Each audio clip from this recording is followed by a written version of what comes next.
Tani-san goes strangely quiet. "Yes," said Mrs Ishihama, "but of course, if I had my time again, I'd do what I was always meant to do.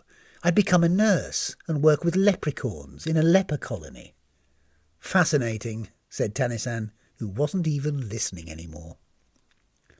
At the time, they were strolling through the Koshikawa Botanical Garden, where Tani-san had just wasted the last 15 minutes trying to explain the significance of a certain apple tree to her simple-minded companion. The item in question was a cutting from the self-same perennial under which world-renowned scientist Sir Newton had supposedly sustained the fruit-based head trauma that laid the foundation of modern physics. Yet in spite of Tani-san's best efforts, Mrs Ish was unimpressed. "Everyone discovered gravity," she said.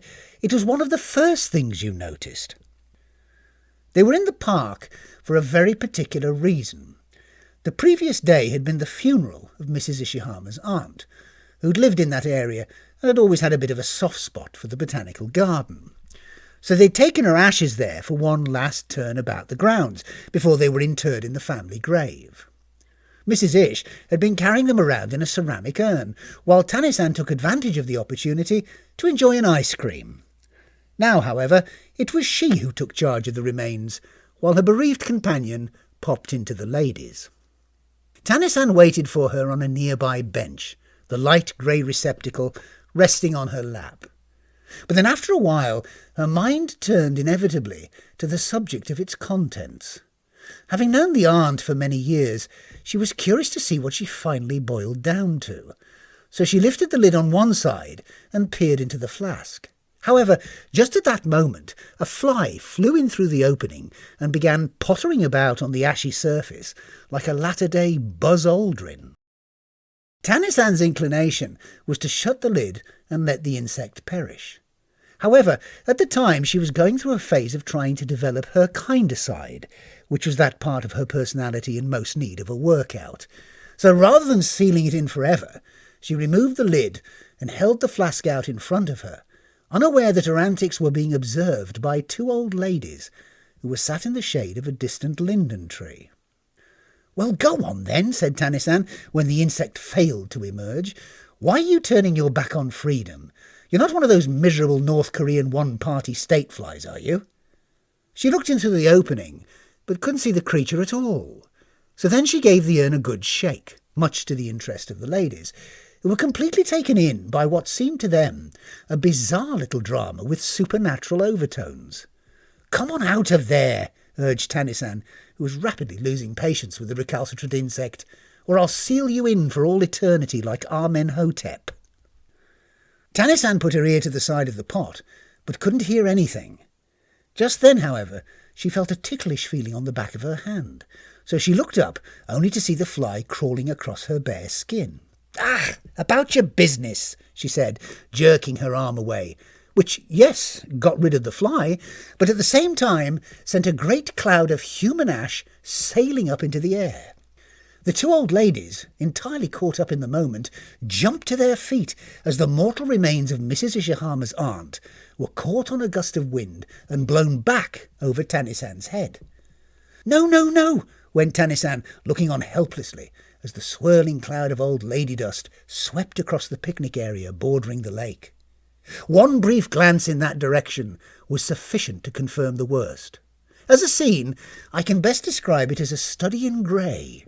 Two young mothers covered from head to foot in the deceased, while their giggling offspring chased the rest of her across the grass.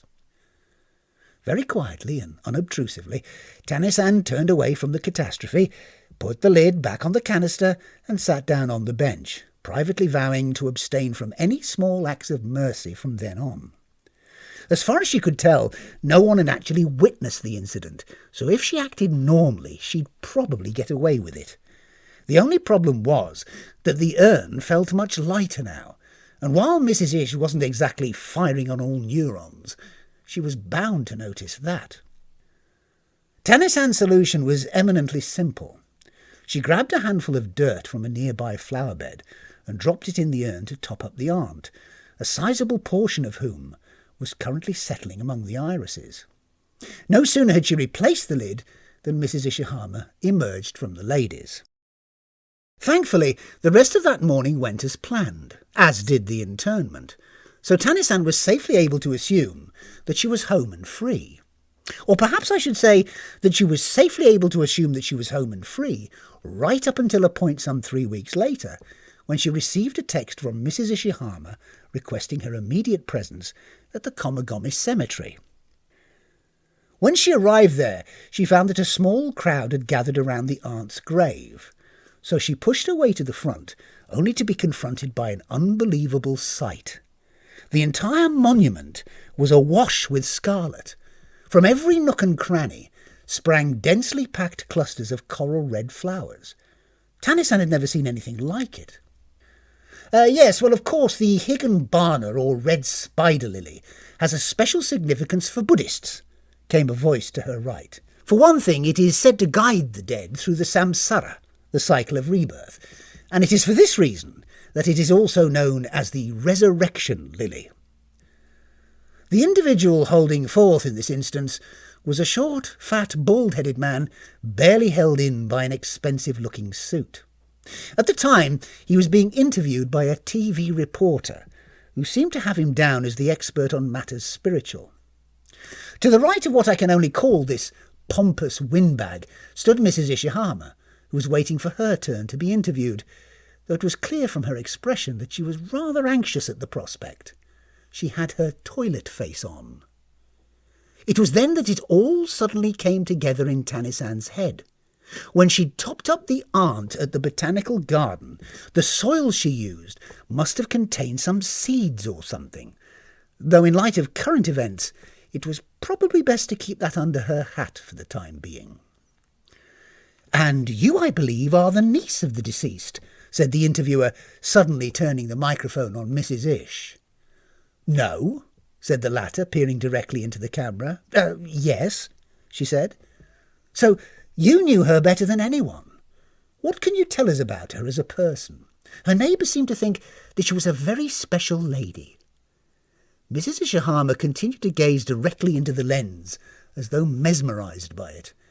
After a time she began to smile. "Ishihama-san?" prompted the interviewer. "No, she wasn't special," said Mrs Ish, "but she did like to play the lottery." "Ah, now that is interesting," said the interviewer, clutching at any straw. "No, it's not," grinned Mrs Ish. "Well, some people might think it is," said the reporter. "And what do you think she would have done if she'd won the jackpot?" Mrs Ishihama shrugged. "I don't know," she chuckled. "What kind of silly question is that? Perhaps she would have given it to charity, to help those less fortunate than herself." "I don't think so," said Mrs Ishihama. "But why don't you ask my friend, Mrs Tani? She knew her almost as well as I did. She's just over there." So now all the attention was suddenly turned on Tani-san, who was frantically shaking her head, not wishing to be involved in this ludicrous charade. Unfortunately, Mrs Ish was so insistent that in the end she had no choice other than to join them in front of the camera, though you could tell from Tani-san's thunderous expression that she wasn't happy about it. "Mrs Tani," began the interviewer, "some people are saying that this incredible display of flowers is a miracle, and as such is bound to draw attention to the person interred here, a person who was perhaps wrongly overlooked during her lifetime. What would you say to that?" For once in her life, Tani-san went strangely quiet, partly because she didn't want to incriminate herself, and partly because she couldn't think of a single thing to say to justify all this interest in Mrs Ishihama's aunt. So she smiled and shrugged in an attempt to divert attention back onto Mrs Ish. Yet from the interviewer's point of view, there was even less joy to be had from that quarter, so she doggedly continued trying to draw Tani-san out. Some say there was an air of serenity about her, and that she was always very kind to animals and children. "Ha, ha, ha," went Tani-san, whose only clear memory of the aunt in relation to any kind of fauna was the stuffed budgie that sat on the shelf in her living room. And knowing her, there could well be a stuffed child stashed away somewhere too. She probably used it as a coat stand. "And what about these donations she's rumoured to have made to various deserving causes?" If by deserving causes she meant the scratch card companies and pachinko parlours, thought Tani-san, then yes, Mrs Ishihama's aunt had been a regular Melinda Gates. But of course she couldn't actually say that on national television, So she just went on nodding and smiling until in the end the poor reporter, who was having one of the most difficult days of her career, was forced to abandon the interview altogether. "Well, I thought that went very well," said Mrs Ish, once they were back at Tani-san's house enjoying tea and cakes. "Well?" echoed Tani-san incredulously. "In what possible sense of the word did that go well? Were you actually listening to what her so-called friends and neighbours had to say about her? She was a lovely person. She was always there to help. No, she wasn't. She picked her nose, fed her face, and watched her soap operas. So why is it that whenever anyone dies, they suddenly become a saint and no one has a bad word to say about them?" "But you have to admit it was pretty miraculous," said Mrs Ishihama. "All those lovely lilies springing up from nowhere. It has to mean something." "No," said Tani-san, "it doesn't. In fact, I'm willing to bet this perfectly formed slice of cherry cheesecake that there's a simple explanation." "Such as?" Tani-san hesitated, having realised that she was now on very dangerous ground. "Well, I don't know, do I?" she said. "Perhaps it was some child's idea of a joke." Mrs Ishihama considered the possibility carefully. "Well, I'm not one for jumping to irrational conclusions, as you well know," she said, "but if that is the case, I'm sure the documentary people will soon get to the bottom of it." At this, Tani-san put down her blue and white teacup and peered at her old school friend. "What?" she said. "The documentary people, from Mysterious Mysteries." "What about them?" asked Tani-san, with a growing sense of unease. "They're planning to devote an entire episode to what they're now calling the Miracle of the Lilies," said Mrs Ishihama. "They particularly want to interview you and me." The programme in question, Japan's Most Mysterious Mysteries in Myth and History, was one of Tani-san's favourite shows because it always delved deeper into the great unanswered questions of the age. Much, much deeper. "We're going to get our own in-depth interview," explained Mrs Ishihama. "No stone will be left unturned. Isn't it exciting?" "No, it isn't," said Tani-san, now on a full state of alert. "Listen, Jelly Brain, your aunt has assumed the status of a saint in most people's eyes. So if we go on national television and tell them what she was really like, we're going to be slightly less popular than a urine-tasting festival on the banks of the Danube. The only difference is that I have the wit to lie convincingly, whereas you don't. So either we find something nice to say about her, or we have to get out of it. Who knew her better than we did?" Mrs Ish tilted her head to one side like a Labrador contemplating a hermit crab, and proceeded to give the matter her fullest consideration. "Well," she said, "the only person I can immediately think of is Mrs Watanabe. They were next-door neighbours for over 20 years. "Was she the one who tried to pinch the extra-long chopsticks for picking out the bones?" asked Tani-san, casting her mind back to certain unseemly events that had taken place during the cremation ceremony. "That's right," said Mrs Ish, "although she did have a valid reason in my view. She said that she always loses out whenever she has dinner at her daughter's house, because they can all get to the pickle dish quicker than she can." Mrs Watanabe's apartment was in the same residential housing block as the late aunt's, the next door along, in fact. It stood off the Hakusendori just a stone's throw from the botanical garden. There was a pleasant view of the park's treetops from her living-room balcony, although the apartment itself was unexceptional. At least, that was how it first appeared to Tani-san. When Mrs Watanabe went into the kitchen to make the tea, she had a chance to look around.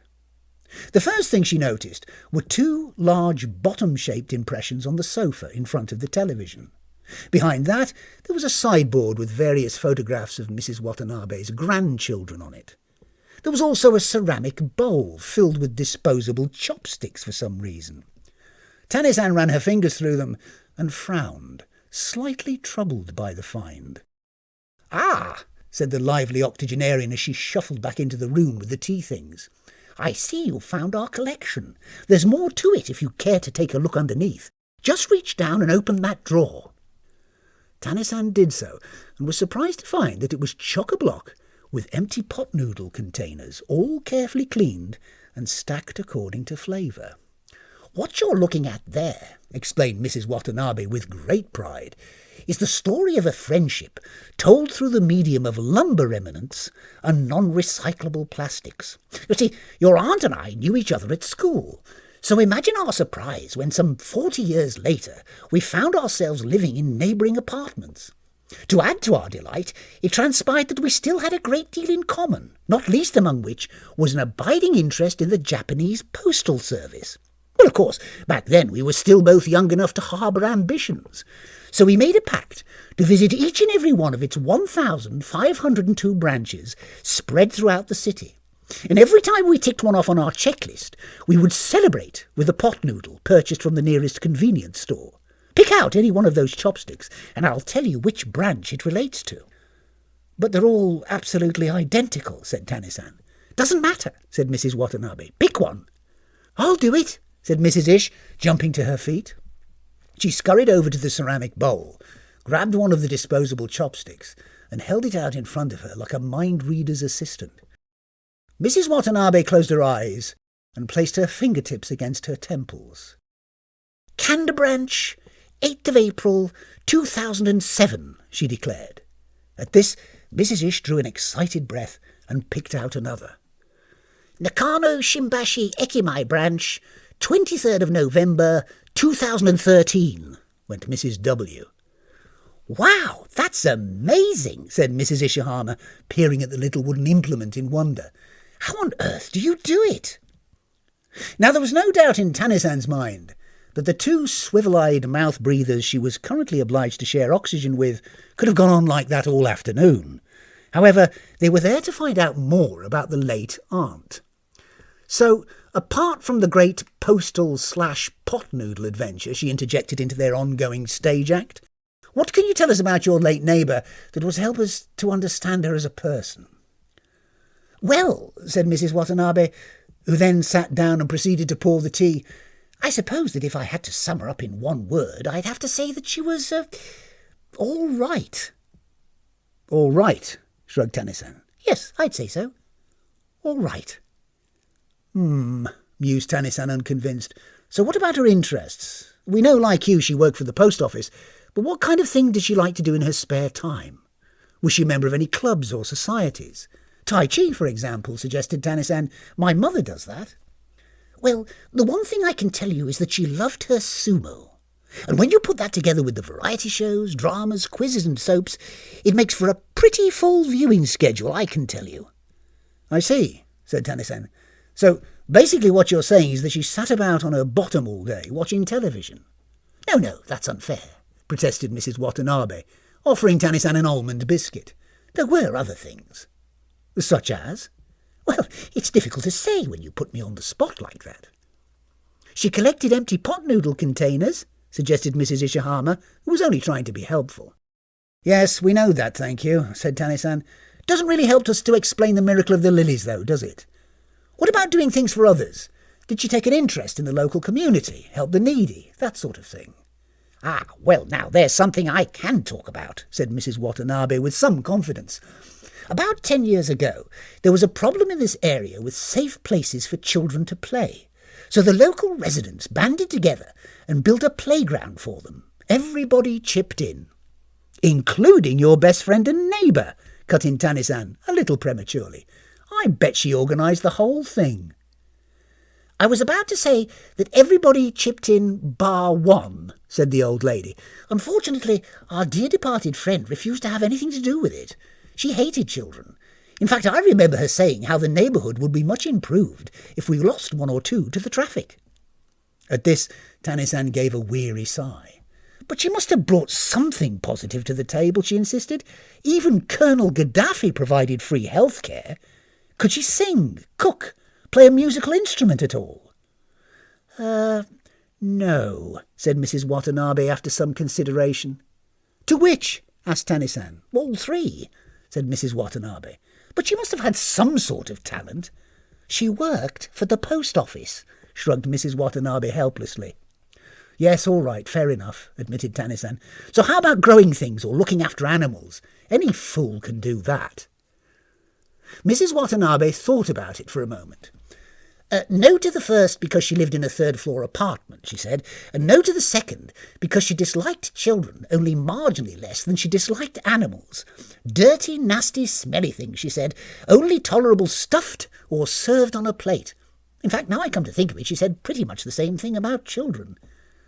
OK, conceded Tani-san, I get it. She wasn't what you'd call a people person. But what about her personal beliefs? Was she religious at all? No. Atheistic? No. Political? No. Scientific? No. Philosophical? No. Vegetarian? Oh, no. Environmentalist? No. Oh, come on, exhorted Tani-san, who was rapidly reaching the end of her tether. Even the dullest half-wits imaginable care about the environment. As do I, said Mrs Ishihama. I just said that. Well, I'm afraid she didn't, said Mrs Watanabe.